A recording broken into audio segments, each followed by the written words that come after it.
မိဘမကောင်းတော့လဲသားသမီးတွေစိတ်ဆင်းရဲရတယ်တဲ့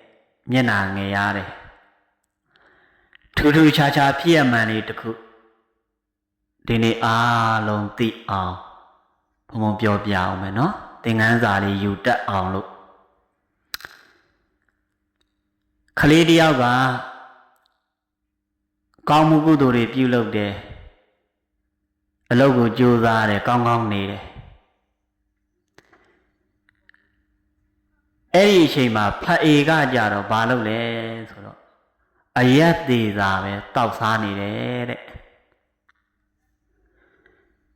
သူတို့မတွေ့တာလဲကြာပြီပေါ့မတွေ့တာလဲကြာပြီအဲ့ဒါနဲ့သူ့သမီးလေးကိုတွေ့ကျင်တော့သူ့ရဲ့သားသမီးတွေကိုတွေ့ကျင်တော့ဟိုးလိုက်သွားတာပေါ့လိုက်သွားတဲ့အခါကျတော့ဟိုရောက်တဲ့အခါကျတော့သူ့ရဲ့သားသမီးတွေကသူ့အဖေကိုမမြင်ဘူးမတွေ့ဘူးသေးတော့အရန်တွေ့ကျင်ကြတယ်ဝမ်းသာပီတိတွေနဲ့စောင့်နေတာအဲ့ဒီအချိန်မှာသူ့အဖေကရောက်လာတဲ့အခါကျတော့ဘာဖြစ်နေလဲဆိုတော့အရက်သေးတာတောက်စားရတယ်မူယူနေတယ်တဲ့နော်အဲ့ဒီအချိန်မှာပတ်ဝန်းကျင်မှာကလည်းအများကြီးပဲဒီကလေးအဖေလာတော့မယ်ဆိုတော့မမြင်ဘူးကြတော့ကြည့်ချင်ကြတာပေါ့ဩကြည့်ချင်ကြတာဒါပေမဲ့လာလဲလာလိုက်ရောကောင်းခြင်းနဲ့မဟုတ်ပဲနဲ့မူယူပြီးလာတယ်တဲ့ဗျာအဲ့ဒီလိုမူယူပြီးလာတဲ့အခါကျတော့ဘသူကယူသည်လေးစားကြတော့မလဲဟမ်စဉ်းစားကြည့်နော်အဲ့ဒါနဲ့တအားတွေးကျင်လာပါတယ်ဒီသားသမီးတွေကလည်းဒီဖအေးကိုမြင်လိုက်တော့စိတ်ချမ်းသာမလားစိတ်ဆင်းရဲမလားစဉ်းစားကြည့်ကြပါဦးဟမ်အဲ့ဒီတော့ယူသည်လေးစားတယ်ဆိုတာကဘာကိုယူသည်လေးစားကြတာနော်သီလသမာဓိပညာကိုယူသည်လေးစားကြတာလေအဲ့ဒီမှာသီလကကျိုးသွားပြီနော်ဟုတ်တယ်မဟုတ်လားအဲ့ဒီတော့အယံကိုတွေ့ကျင်လာပါတယ်ဒီသားသမီးတွေကဒီမိဘကိုမြင်လိုက်တဲ့အခါကျတော့ဒီအဖေကိုမြင်လိုက်တဲ့အခါကျတော့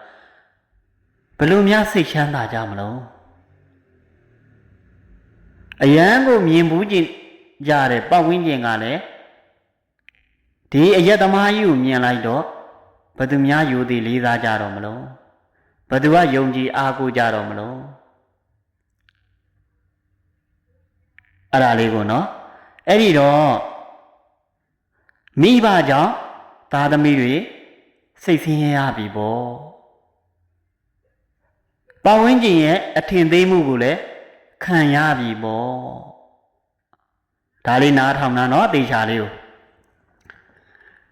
မိဘကြောင့်သားသမီးတွေစိတ်ဆင်းရဲရပြီ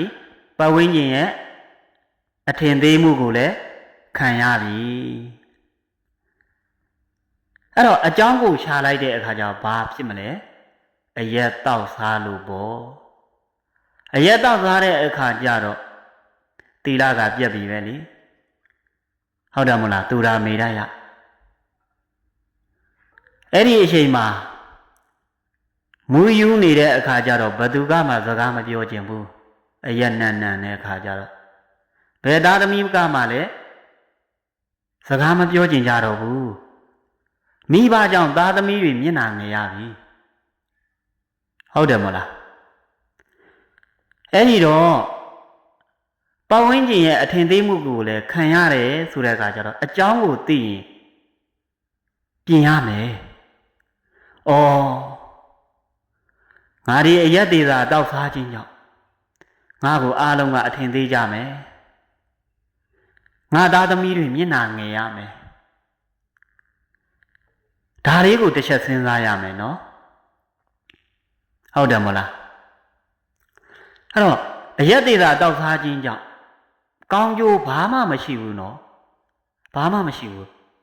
အားလုံးပြဿနာပဲဖြစ်မှာပဲဆင်းရဲဒုက္ခပဲဖြစ်မှာပဲ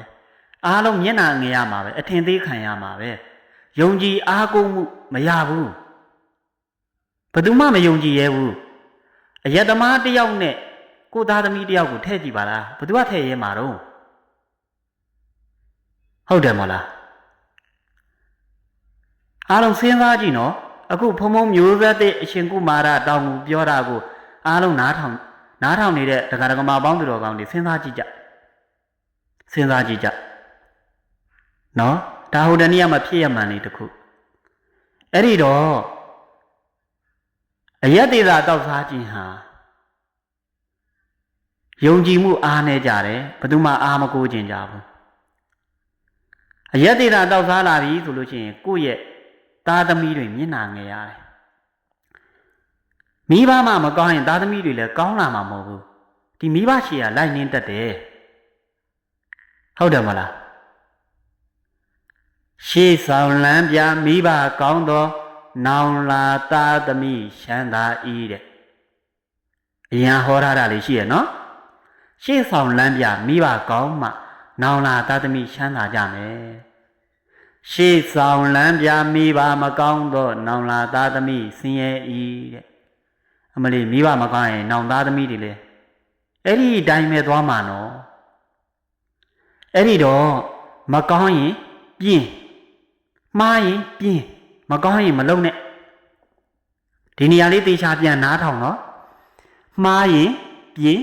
မကောင်းရင်မလုပ်နဲ့ကိုယ်လုပ်ရတဲ့ခုကြောင့်ကိုသားသမီးတွေမျက်နှာငယ်ရမယ်စိတ်ဆင်းရဲရမယ်ပတ်ဝန်းကျင်တွေစိတ်ဆင်းရဲရမယ်ဒီလိုအလုပ်မျိုးကဘယ်တော့မှမလုပ်ကြနဲ့ဟုတ်တယ်မို့လားအထင်သေးတယ်မယုံမရှိနဲ့ဗျာအယက်သေးတာတောက်စားပြီးလာတဲ့လူတယောက်ကိုဘယ်သူမှအဖတ်မလုပ်ရှင်ကြဘူးဘယ်လောက်ပဲချမ်းသာနေဘယ်လောက်ပဲပညာတွေတက်နေခဏတာပဲအပေါ်ယံလောက်ပဲပေါင်းကျင်ကြတာဘယ်သူမှရိုသေလေးစားကျင်ကြတာမဟုတ်ဘူးမူယူပြီးလာတဲ့လူတယောက်နော်မယုံမရှိနဲ့ဗျာမယုံမရှိနဲ့နော်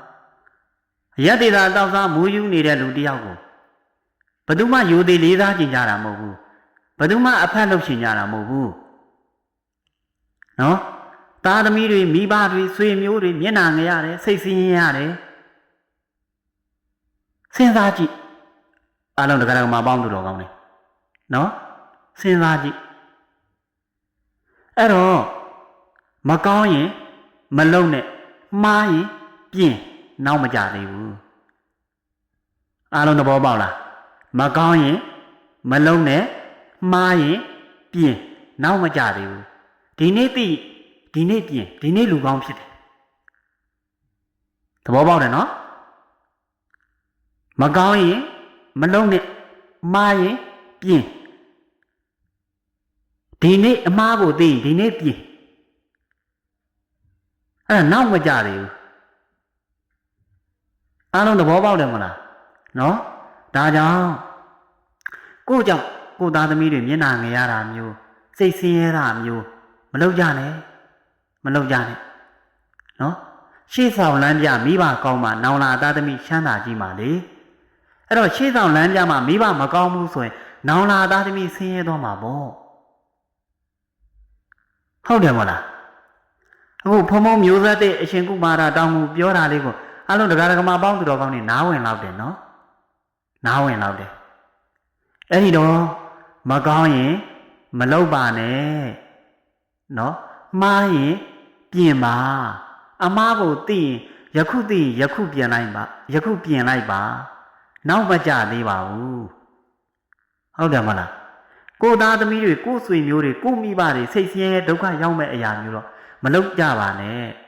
ကိုမကောင်းတာလုပ်တော့မယ်ဆိုလို့ရှိရင်ကိုပြန်ပြီးတော့ဒီလိုတောက်စားမူးယူနေမယ်ဆိုရင်ကိုယ့်ရဲ့ဂုဏ်သိက္ခာနော်ကိုယ့်ရဲ့အသက်ကိုယ့်ရဲ့ဆွေမျိုးကိုယ့်ရဲ့မိဘကိုယ့်ရဲ့ပတ်ဝန်းကျင်မျက်နှာကိုအားလုံးကြည့်ကြပါနော်ကိုယ့်ရဲ့ဂုဏ်သိက္ခာဆိုတာလေးကိုတစ်ချက်ပြန်ကြည့်နော်ပြန်ကြည့်ဟုတ်တယ်မဟုတ်လား